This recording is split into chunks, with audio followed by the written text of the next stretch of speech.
सपना सपना सपना। अरे उदास का है बारी हो? बस बस ऐसे ही। ये काट के कम धनंजय, अब तू हमके भुला जा, काहे कि हमर शादी कहीं और होता। अरे तू पागल तनाव गलू हम कहाँ से बता ये सच है। अरे हमरा जिंदगी के गावे रे पगली हो कल चल जाइबू तू बदल जाइबू अपन हाथे पिया नम के मेहंदी बोल जाइबू।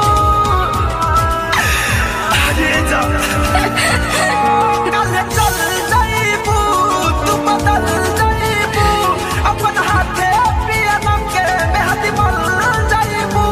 दिल धड़क गइल फरक तोहरा बोलिया में कल तर जाइबे हम तम जाई सोना ले ले कोई हला से हमर डोलिया में ऐसे मत बोलना।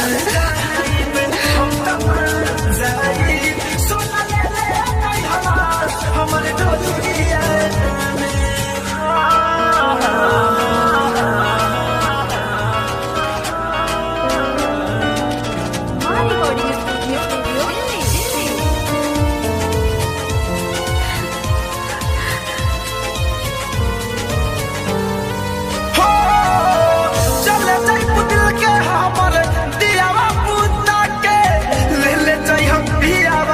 बगल में सुता के अरे जा घूंघटा तू बदले भैया डाल के सरिया ऊपर से उठाई दी उजले चदरिया छुपा ली हो लुका ली हो मन भर चेहरा के निहार ली हो तू तार दी पिया कल कर जाइब हम तम जाइब जान ले ले कोई हलास हमर डोलिया में कल कर जाइब हम तम जाइब सोना ले ले कोई हलास हमर डोलिया में।